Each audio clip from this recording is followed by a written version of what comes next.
మనలో చాలామందికి విజయం చాలామందే ఉంది. అందరూ కూడా విజయం సాధించాలని ఇష్టపడుతూ ఉంటారు. విజయం అంటే ఏంటి?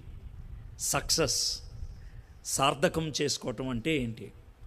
చాలామంది చాలా రకాలైనటువంటి డెఫినేషన్స్ ఇస్తూ ఉంటారు, నిర్వచనాలు. ఒక ఆయన ఒక హాస్యాస్పదమైనటువంటి నిర్వచనం ఇచ్చాడు. ఏంటనంటే, ఒక అతనంట చాలా ఎత్తైన బిల్డింగ్ మెట్లెక్కాడంట. చాలా ఎత్తైన బిల్డింగ్ మెట్లెక్కి పైకి ఎక్కిన తర్వాత అనుకున్నాడు అంట, చా నేను వెళ్దాం అనుకుంది పక్క బిల్డింగ్కే అని. అయితే నేను ఇది ఎందుకు చెప్తానంటే, చాలాసార్లు మనం ప్రయాసపడి చాలా దూరం వెళ్ళిపోయిన తర్వాత మనము ఏదో ఒక గమ్యానికి చేరుకున్నాక నేను అనుకున్నది ఇది కాదే అని అనుకుంటూ ఉంటాం. సక్సెస్ అనేది ఈరోజు మనం ఆదికాండం 39వ అధ్యాయాన్ని ధ్యానం చేయబోతున్నాం. ఆదికాండం 39వ అధ్యాయంలో సక్సెస్, విజయం అన్న దానికి యోసేపు జీవితం నుంచి నేర్చుకోగలిగేటువంటి పాఠాన్ని మనం చూడటానికి ప్రయత్నం చేద్దాం. చాలామంది విజయం అంటే రాంగ్ గోల్ కలిగి ఉండటం ఒక ఎత్తు అయితే, కొంతమంది ఏంటంటే వాళ్ళు అనుకున్నదే సాధిస్తారు కానీ అనుకున్న తృప్తి రాదు. అది మరీ ఘోరంగా ఉంటుంది. అనుకున్నది సాధించి తృప్తి దొరకకపోతే కనుక చాలా విషాదంగా ఉంటుంది. చాలామంది డబ్బు సంపాదించి అది తృప్తినిస్తుంది అనుకొని అది ఇవ్వకపోతే, ఆటల్లో విజయాన్ని సంపాదించి అది తృప్తినివ్వకపోతే విషాదాన్ని పొందటం చాలామంది జీవితాల్లో చూస్తూ ఉంటాం. ఇక క్రైస్తవ సంఘములోకి వచ్చేప్పటికీ విజయం అంటే అలా ఆలోచిస్తూ ఉంటారు. నేను పెట్టిన మందిరం ఎంతమందిని ఆకర్షించింది, నా చర్చి ఎంత పెద్దదైంది, నా మీటింగ్కి ఎంతమంది వచ్చారు, నా యూట్యూబ్ ఛానల్ని ఎంతమంది చూశారు, నేను పాడిన పాటను ఎంతమంది లైక్ కొట్టారు. ఇవి చాలామంది అనుకునేటువంటి నిర్వచనాలు.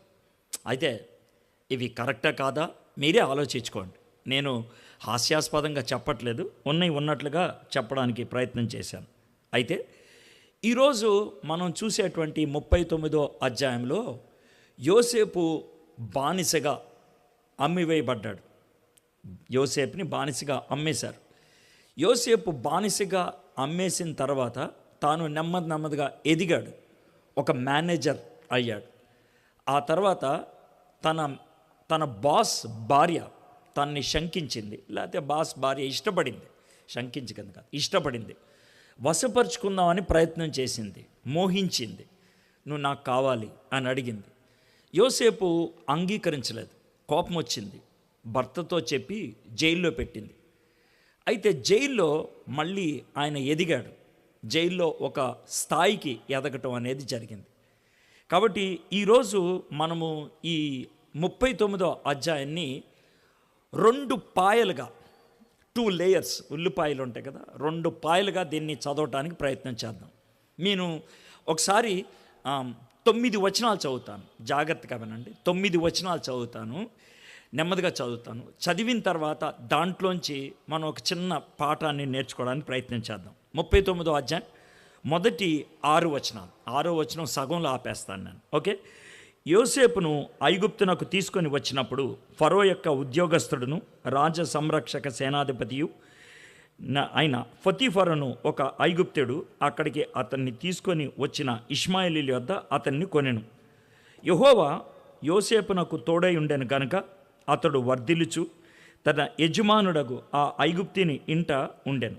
యెహోవా అతనికి తోడై ఉండిననియు అతడు చేసినదంతయు అతని చేతిలో యెహోవా సఫలము చేసిననియు అతని యజమానుడు చూచినప్పుడు యోసేపు మీద అతనికి కటాక్షము కలిగాను గనుక అతని యొద్ద పరిచర్య చేయువాడాయను. మరియు అతడు తన ఇంటి మీద విచారణకర్తగా అతని నియమించి తనకి కలిగినదంతయు అతని చేతికి అప్పగించెను. అతడు తన ఇంటి మీదను తనకు కలిగిన అంతటి మీదను అతను విచారణకర్తగా నియమించిన కాలం మొదలుకొని యెహోవా యోసేపు నిమిత్తము ఆ ఐగుప్తిని ఇంటిని ఆశీర్వదించెను. యెహోవా ఆశీర్వాదం ఇంటిలోనేమి పొలములోనేమి అతని కలిగిన సమస్తం మీదను ఉండెను. అతడు తన కలిగిందంతయు యోసేపు చేతికి అప్పగించెను. తాను ఆహారము తినుట తప్ప తనకేమి ఉన్నదో ఏమి లేదో విచారించువాడు కాడు.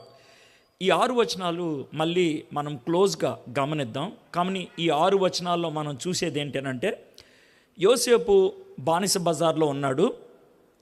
పొతీఫర్ అనేటువంటి రాజ సంరక్షకుడు అతను కొనుక్కు తెచ్చుకున్నాడు. ఇంట్లో తనని పెట్టుకున్నాడు. ముందు చిన్న చిన్న పనులు పెట్టాడు, అభివృద్ధి చెందాడు, మేనేజర్ అయిపోయాడు.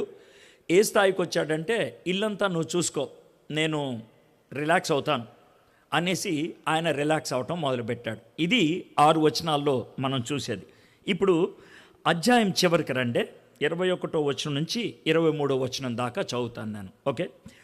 అయితే యెహోవా యోసేపునకు తోడయుండి అతని యందు కనికరపడి అతని మీద ఆ చెరసాల యొక్క అధిపతికి కటాక్షము కలుగునట్లు చేశాను. చెరసాల అధిపతి ఆ చెరసాలలోనున్న ఖైదీలు అందరినీ యోసేపు చేతికి అప్పగించను. వారు అక్కడ ఏమి చేసిరో అదంతయు అతడు చేయించువాడు. యెహోవా అతనికి తోడై ఉండిన గనక ఆ చెరసాల అధిపతి అతని చేతికి అప్పగించబడిన దేని గూర్చి విచారణ చేయక ఉండెను. అతడు చేయనది యావత్తు యెహోవా సఫలమగునట్లు చేశాను. ఇప్పుడు మీరు గమనించినట్లయితే జాగ్రత్త వినండి. మొదటి 6 వచనాల్లో ఏ ప్యాటర్న్ లేకపోతే ఏ విధమైనటువంటి పద్ధతి ఉన్నదో చివరి 3 వచనాల్లో కూడా అదే పద్ధతి కనబడుతుంది. మొదటి 6 వచనాల్లో యోసేపు జీవితంలో అప్ అండ్ డౌన్, పైకి వెళ్ళటం కిందకి పడిపోవటం అనేది ఎలా జరిగిందో చివరి 3 వచనాల్లో కూడా అలాగే పైకి కిందకి వెళ్ళటం అనేది జరిగింది. నేను 4 విషయాలు మొదటి 6 వచనాల్లో చివరి 3 వచనాల్లో గమనించాను. ఇది ఊరినే ఇంట్రొడక్షన్ లాగా చెప్తున్నాను, తర్వాత మళ్ళీ డ్రమటైజ్డ్గా మనం చూద్దాం. కాకపోతే ముందు ఇంట్రొడక్షన్గా అది చూస్తే కనుక తర్వాత వచనం చూసేది చాలా అర్థవంతంగా ఉంటుంది. మీరు ఒకసారి బైబిల్ చూస్తూ ఉండాలి. 2వ వచనం 21వ వచనం ఈ రెంటిని గమనించండి. 2వ వచనంలో ఉన్నది ఏంటంటే, యెహోవా యోసేపునకు తోడై ఉండెను. 21వ వచనం యెహోవా యోసేపునకు తోడై ఉండెను. ఈ 2 చోట్ల ఉన్నది ఒకటే, దేవుడు తనకి తోడుగా ఉన్నాడు. అది పొతీఫర్ ఇంట్లో అయినా జైల్లో అయినా. మీరు గమనించారా? అది పొతీఫర్ ఇంట్లో అయినా జైల్లో అయినా. మనలో కొంతమంది ఏమనుకుంటారంటే, దేవుణ్ణి కొన్ని ప్రాంతాలకి పరిమితం చేస్తారు. దేవుడు ఇక్కడే ఉంటాడు, లేకపోతే దేవుడు అక్కడే ఉంటాడు, దేవుడు ఈ వృత్తిలో అయితే నాకు ఉంటాడు, దేవుడు ఇచ్చిన ఉద్యోగం, దేవుడు ఇచ్చినటువంటి వృత్తి, ఇది ఆలోచించడం తప్పు కాదు. కానీ అది కాదు, ఇదొక్కటే. నేను అనుకున్న ఉద్యోగం వస్తేనే దేవుని చిత్తం, నేను అనుకున్నది రాకపోతే అది దేవుని చిత్తం కాదు. ఒకవేళ యోసేపు దగ్గరికి వెళ్ళి, నాయనా పొతీఫర్ ఇంట్లోకి వచ్చావు, ఏంటి కారణం? దేవుని కృప. ఏంటి నాయనా జైల్లోకి వచ్చావు? దేవుని కృప. ఈ 2 కూడా దేవుని కృపే. దేవుడు నాకు తోడుగా ఉన్నాడు, అందుకే నేను జైల్లోకి వచ్చాను. దేవుడు నాకు తోడుగా ఉన్నాడు, అందుకే నేను. ఎంత గుండె ధైర్యం ఉంటే అలాంటి స్టేట్మెంట్ వేయగలుగుతాడు? జైల్లోకి వెళ్ళి కూడా దేవుడు నాకు తోడుగా ఉన్నాడు అనే మాట చెప్పటంలో యోసేపు యొక్క ఇంటిగ్రిటీ, యథార్థత, తన మీద తనకున్నటువంటి నిశ్చయత ఎంత ఖచ్చితమైందో చూడండి. మన జీవితం గురించి మనం అలా చెప్పగలుగుతాం. ఊరినే ఒక చిన్న థాట్ మీ ముందు పెట్టాను. 2వది నాకు గమనించింది. మొదటిది గాడ్స్ ప్రెజెన్స్, దేవుడు తోడుగా ఉండటం. 2వది 4వ వచనం 21వ వచనం గమనించండి. 4వ వచనం, యోసేపు మీద అతనికి కటాక్షము కలిగెను గనుక. ఎవరికి? పొతీఫర్కి. యోసేపు మీద అతనికి కటాక్షము కలిగెను గనుక అతనికి నెమ్మదిగా ఆధిపత్యాన్ని ఇచ్చేశాడు. ఇది 4వ వచనం. ఇప్పుడు 21వ వచనం, అతని యందు కనికరపడి అతని మీద ఆ చెరసాల యొక్క అధిపతికి కటాక్షము కలుగునట్లు చేశాను. ఎంత బ్యూటిఫుల్గా ఉంది చూడండి. పొతీఫర్కి కటాక్షము కలిగేటట్లు చేశాడు, జైల్ అధికారికి కటాక్షం కలిగేటట్లు చేశాడు. మనలో ఏమనుకుంటామంటే, ఈ మేనేజర్ మారితే బాగుంటుంది, లేకపోతే ఈ బాస్ మారితే బాగుంటుంది, ఈ ఉద్యోగం మారితే బాగుంటుంది. మారాల్సింది ఉద్యోగం కాదు, నీ బతుకు. ఆ విషయం గుర్తుపెట్టుకో. మారాల్సింది బాస్ కాదు, నువ్వు. యోసేపు ఎక్కడికి వెళ్ళినా కూడా తన పైనున్నటువంటి అధికారులకి యోసేపు మీద కటాక్షము కలిగేటట్లు చేశాడు. ఎంత బ్యూటిఫుల్లో చూడండి. దీన్ని అంటే ఈ వచనాలు చూస్తూ ఉన్నప్పుడు అసలు మన మన జీవితం గురించి ఉంచేటువంటి ఆలోచన మారిపోవాలి. మనం దేవునితో ఉంటే ఎక్కడున్నా కూడా ఏం భయం లేదురా మనకి. దేవుడితో జైల్లో కన్నా వెళ్ళిపోతాను, దేవుడితో నేను సింహాల బోన్లోకైనా వెళ్ళిపోతాను, దేవుడితో అగ్నిగుండంలోకైనా వెళ్ళిపోతాను, దేవుడితో నేను చీకట్లో అయినా వెళ్ళిపోతాను, ఎక్కడికైనా వెళ్ళిపోతాను.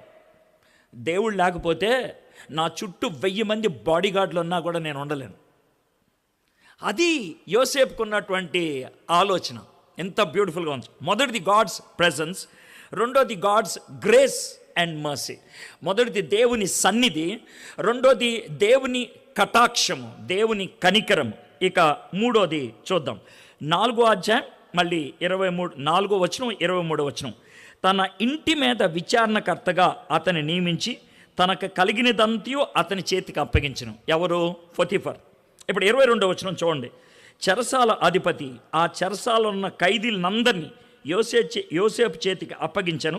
వారక్కడ ఏమి చేసిరో అదంతయు అతడే చేయించువాడు. మీకు ఇప్పుడు అర్థమవుతుంది కదా, అథారిటీని ఇచ్చేశాడు.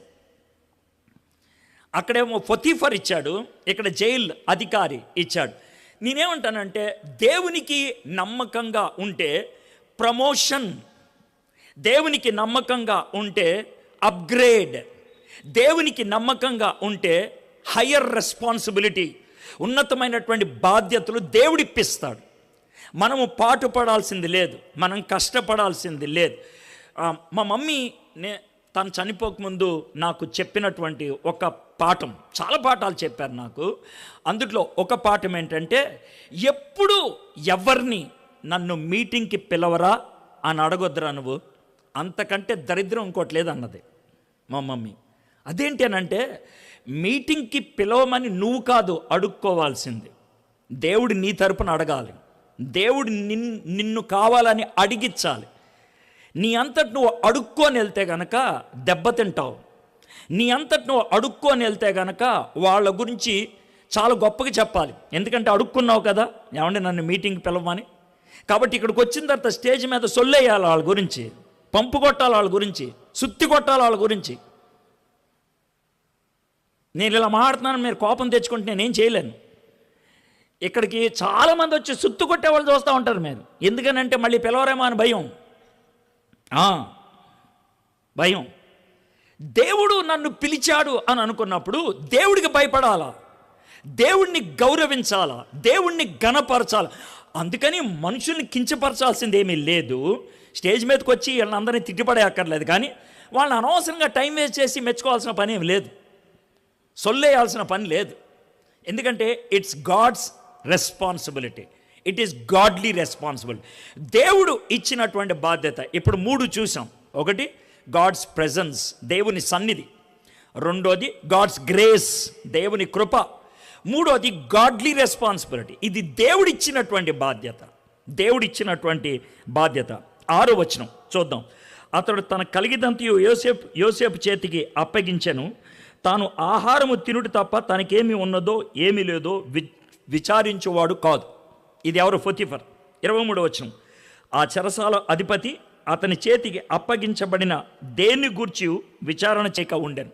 అంటే ఇద్దరు కూడా, అటు పొతిఫరు ఇటు ప్రిజన్ ఆఫీసర్, ఇద్దరు కూడా యోసేపుకి అప్పగిస్తే వాడు నమ్మకస్తుడురా, వాడు చూసుకుంటాడు, వాడు నమ్మకస్తుడు. నేను ఇది 3వ పాయింట్గా చూస్తాను. 4వ పాయింట్గా మొదటిది అంటే గాడ్స్ ప్రెజెన్స్, దేవుడి సన్నిధి ఉన్నది. రెండోది గాడ్స్ గ్రేస్, దేవుని కృప ఉన్నది. మూడోది గాడ్లీ రెస్పాన్సిబిలిటీ, దేవుడిచ్చినటువంటి బాధ్యత ఉన్నది. దానికి ఈయన కమిట్మెంట్ ఉన్నది. ఎవరిది? జోసెఫ్ యొక్క కమిట్మెంట్ ఉంది, యోసేపు యొక్క కమిట్మెంట్ ఉంది. కాబట్టి నిర్భయంగా ఉన్నారు అధికారులు, నిర్భయంగా. అతనికి ఈ పనిస్తే చేస్తాడు ఖచ్చితంగా. అతని పని అప్పగిస్తే మళ్ళీ తనకి జ్ఞాపకం చేయాల్సిన పని లేదు. అతనికి పని అప్పగిస్తే మళ్ళీ ఫోన్ చేయాల్సిన పని లేదు. ఇప్పుడు మీరు ఇప్పుడు క్వైర్ మెంబర్స్, మీరు తక్కువగా ఆలోచించవద్దు. మీరు మీ గురించి మీరు సీరియస్గా ఆలోచించినట్లయితే, ఇక్కడ కూర్చొని పాట పాడాలి అనేది షాలేం గారు చూస్ చేశారో లేకపోతే వెస్లీ గారు చూస్ చేశారో అని అనుకుంటే కనుక వాళ్ళు ఫోన్ చేసేదాకా రారు. వాళ్ళు మైకులో కొంతమందే వచ్చారు పాటోళ్ళు, ఇంకా కొంతమంది రాలేదు అని చెప్పించుకోరు. దేవుడు నాకు ఇచ్చాడు ఈ బాధ్యత, నేను పాట పాడితే దేవుడు ఆనందించాలి, పరలోకంలో ఉన్న దూతలు విని ఆనందించాలి. షాలేం గారు ఎప్పుడు ఆనందిస్తారంటే ఆయన అనుకున్న రాగంలో మీరు పాడితే. కానీ దేవుడు ఎప్పుడు ఆనందిస్తాడు తెలుసా? ఆయన అనుకున్న పద్ధతిలో నువ్వు పాడితే. ఇంకో విషయం తెలుసా, షాలేం గారిని తృప్తిపరచడం చాలా కష్టం, దేవుణ్ణి తృప్తిపరచడం చాలా సులభం. షాలేం గారిని తృప్తిపరచాలంటే మీరు విపరీతంగా తర్బీదు పొందాలి, దాన్ని బాగా దాని అంటే రాసి రంపాన పెట్టాలి. కానీ దేవుణ్ణి తృప్తిపరచడానికి మీ హృదయం పడేస్తే చాలు, మీరు హృదయపూర్వకంగా పాడితే చాలు. దేవుడిని పడేయటం చాలా ఈజీ అండి. సారీ ఈ మాట ఉపయోగిస్తున్నానికి ఏమనుకోవద్దు. దేవుడు ఈజీగా పడిపోతాడండి బాబు. దేవుడికి దిల్సే హృదయపూర్వకంగా పాడామనుకో, ఆయన ఎంత తన్మయత్వం పొందుతాడంటే ఇందాక పచ్చిబూతులు తిరిగితే కూడా మర్చిపోతాడు ఆయన. కానీ షాలేం గారు మర్చిపోడు, అస్సలు మర్చిపోడు. ఆయన మీరు ఒకసారి తప్పు పాడితే 4 సార్లు రైట్ పాడినా ఆయనకు డౌటు, ఎందుకంటే మళ్ళీ స్టేజ్ ఎక్కినప్పుడు తప్పు పాడుతామేమని. ఇది నిజమా కాదా చెప్పండి నాకు, పక్కా. అయితే మీరు గాడ్లీ రెస్పాన్సిబిలిటీగా గాడ్కి కమిట్ అయితే మీరు ఇక్కడ పాడినప్పుడు ప్రజల్లో గుర్తుపెట్టుకోండి, రాగం తప్పవచ్చు కానీ ప్రజల్లో స్పందన కలుగుద్ది. That's what I have seen. స్పందన కలుగుద్ది. స్పందన కలిగేది రైట్ ట్యూన్ బట్టి కాదు, స్పందన కలిగేది రైట్ స్పిరిట్ని బట్టి.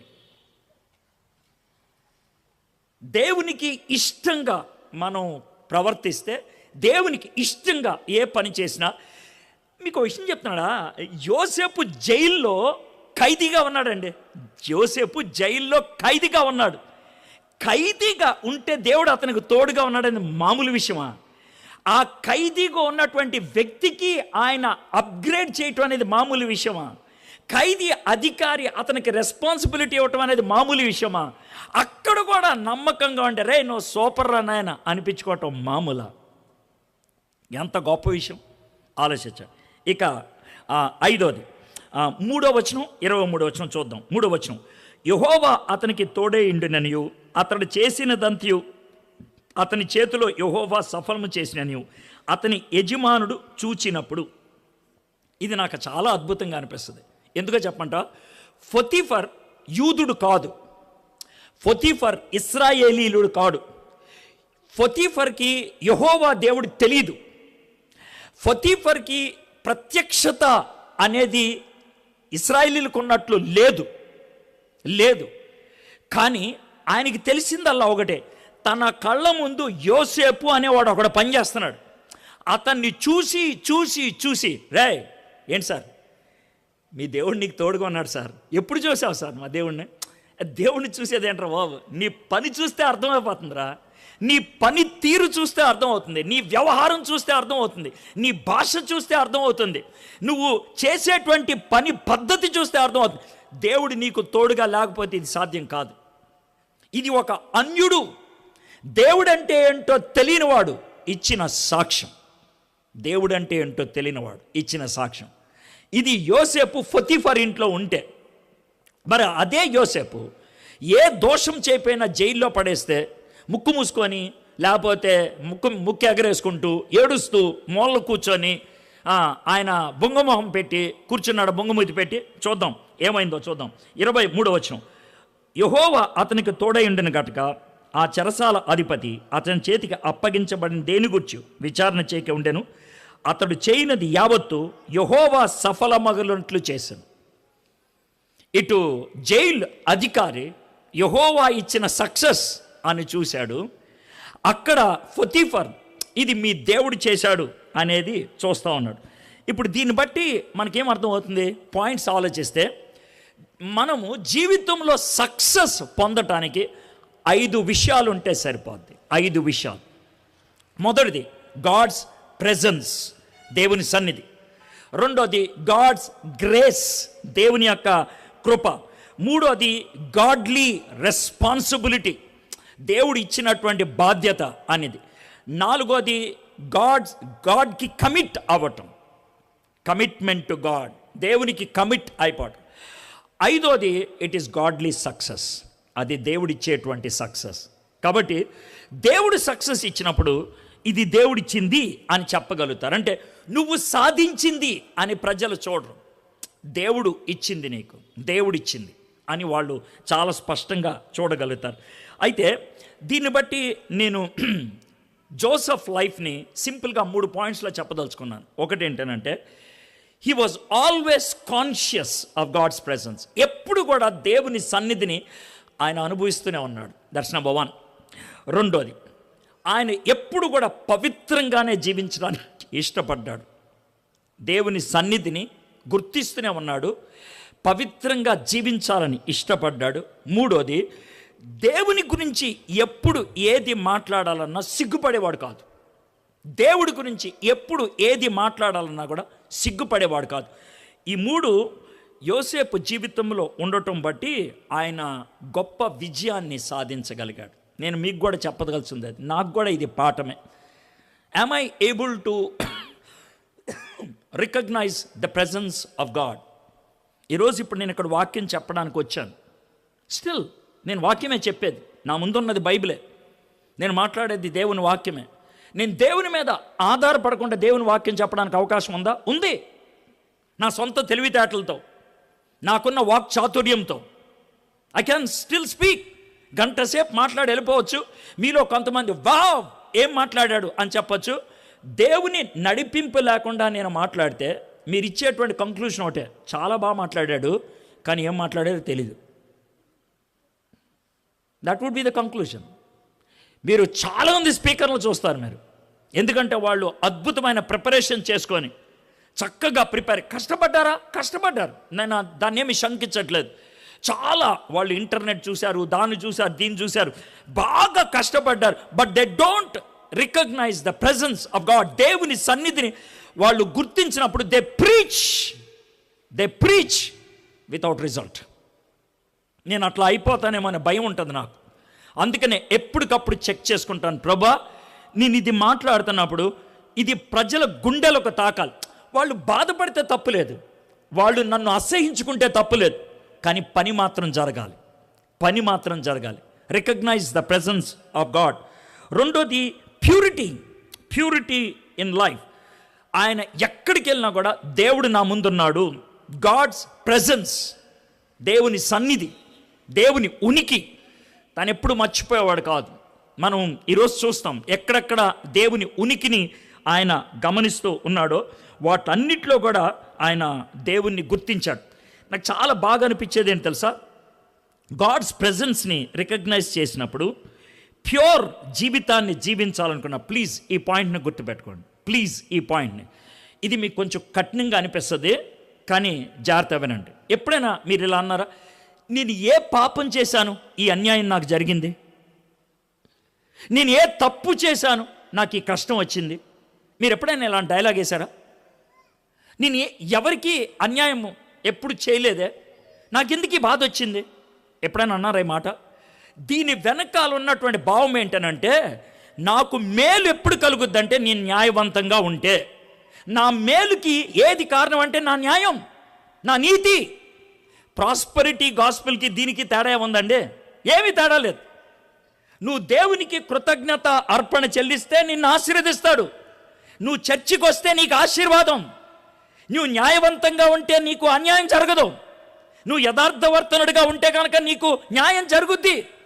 బైబిల్ ఎక్కడన్నా ఉందా నువ్వు యథార్థవర్తనుడిగా ఉంటే నీకు ఏ అన్యాయం జరగదని, నిన్నెవడో మోసం చేయడని, నీ జోలికి ఎవడు రాడని ఉందా బైబిల్ ఎక్కడన్నా? Can you show me one reference? As a Christian nothing is guaranteed in this world including your life. క్రైస్తవుడిగా నువ్వు జీవించ సాహసిస్తే ఈ లోకంలో గ్యారంటీగా ఒక్కటి కూడా లేదు, ఇంక్లూడింగ్ లైఫ్. యేసు ప్రభు వారు ఫైనల్ స్టేట్మెంట్ ఏమన్నాడు తెలుసా? మీలో ఎవరైనా నన్ను వెంబడించుకోరినట్లయితే మిమ్మల్ని మీరు కాదు అనుకొని మీ సిలువెత్తుకొని నా వెంబడి రండి అని అన్నాడు. Come prepare to die. ఇక అన్యాయం ఏముంది, మోసం ఏముంది, దగా ఏముంది, ఏం చేయకపోయినా నీ మీద తప్పు మోపడం ఏముంది, ఏమైనా జరుగుద్ది. అయితే దేవునితో ఉన్నప్పుడు, దేవునితో మంచి సంబంధంలో ఉన్నప్పుడు, గాడ్స్ ప్రెజెన్స్ని రికగ్నైజ్ చేస్తున్నప్పుడు, ప్యూర్ లైఫ్ జీవించడానికి ఇష్టపడినప్పుడు, అన్యాయం జరిగినప్పుడు ఎందుకు జరిగింది ఇది అనే ప్రశ్న ఉండదు. అది ఎలా సార్? I don't know. యోసేపు అలా అడగలేదు, నాకెందుకు ఇలా జరిగిందని. పౌలుని బాధితే అలా ఏం ప్రశ్నించలేదు. యేసు ప్రభుని కొడితే నన్ను ఎందుకు కొడుతున్నారు అని అనలేదు. ఆయన అనలేదు. ఎంత ఘోరం! సింగరాయకొండ దగ్గర ఒక చర్చ్ కట్టుకున్నారంట 3 సంవత్సరాల క్రితం. ఈరోజు వైరల్ అవుతుంది అది. సింగరాయకొండ దగ్గర ఒక చిన్న గ్రామం. 3 సంవత్సరాల క్రితం వాళ్ళు చర్చి కట్టుకున్నారు. వాళ్ళ ఇంట్లో ఎక్కడో దూరం నుంచి ఒక పాస్టర్ గారు వస్తారు, చర్చి నడుపుతున్నారు. ఊరోళ్ళు ఆ చర్చికి వచ్చేటువంటి 3 కుటుంబాలను ఆ ఊరిలో ఉన్నవాళ్ళు వెలేసారు. అంటే ఏంటి తెలుసా? వాళ్ళతో ఎవరన్నా మాట్లాడితే 10,000 రూపాయలు జరిమానా, చర్చికి ఎవరిని వస్తే కనుక చంపేస్తాం అని బెదిరించారు. ఎన్టీవీ వాడు దాన్ని తీసుకొని న్యూస్ చేశాడు. దాన్ని అఫ్కోర్స్ ఎన్టీవీ వాడు ప్రో క్రిస్టియన్ అని ఏం కాదు, వాడికి ఉండేటువంటి గేమ్ ఆడుకుంటుంది. కానీ వాళ్ళు భార్యాభర్తలు ఇద్దరు మాట్లాడుతున్న మాటలు విన్నాను. ఇది అన్యాయం జరుగుతుంది, మాకు ఇలా కష్టం జరుగుతుంది, ఇలాంటి మాటలు వాళ్ళు ఉపయోగించలా. దేవుడు అనుమతి ఇచ్చాడు. It is God's plan. అది ఎంత బాగుంటుందో ఆలోచించండి. దేవుడు అనుమతి ఇచ్చాడు. దేవుడు ఎప్పుడు కూడా ఏలు కొరుక్కోడు. ఎందుకు అలా అయింది అని అనుకోడు దేవుడు. No, God will not think like that. నువ్వు పొరపాటు చేయొచ్చు, కానీ దేవుడు మాత్రం పొరపాటు చేయడు. So purity, presence. 4వది ఏంటంటే propagation. 3 P's: presence of God, purity in life, propagation. Propagation అంటే తన life is sharing the gospel.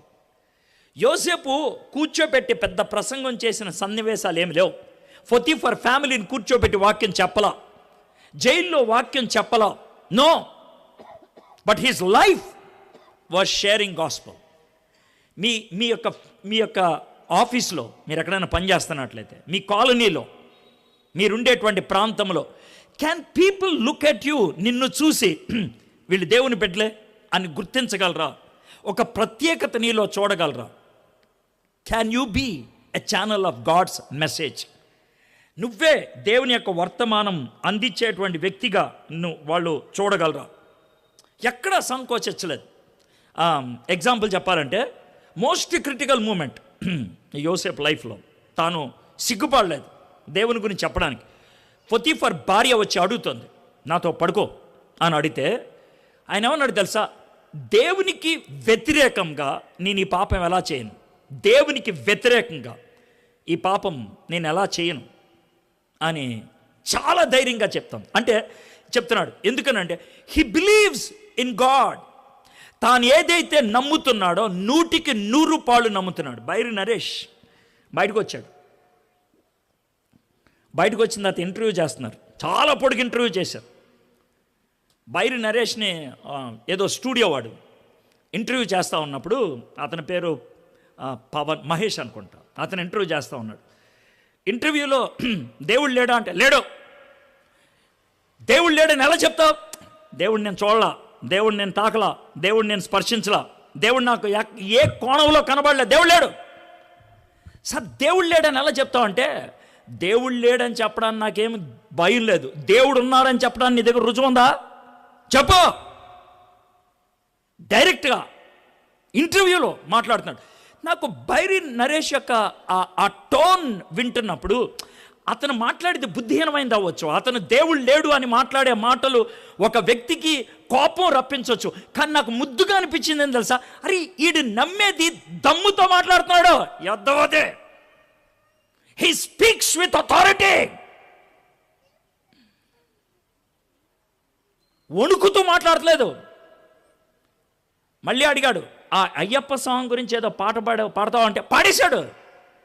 పాడితే నీకు భయం లేదంటే నాకెందుకు భయం, ఇదే మాట అన్నాడు.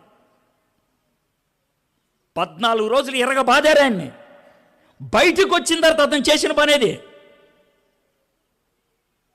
What made him to say like that? ఏం కారణం? తాను అది నమ్మాడు. He believes. అది తప్పో రైట్ నాకు అనవసరం. అది రాంగ్ వేలో బిలీవ్ చేసి ఉండొచ్చు. నేను దాని గురించి మాట్లాడతాను.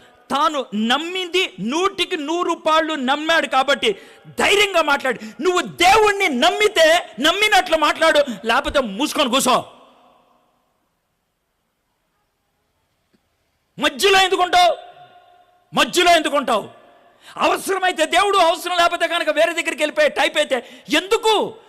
దేవుడు అలాంటి వాళ్ళని చూసి కదా నీ ముఖం మీద ఉమ్మేయాల అన్నదే. Straight forward life, one thought, one direction, one philosophy, one faith. ఏది?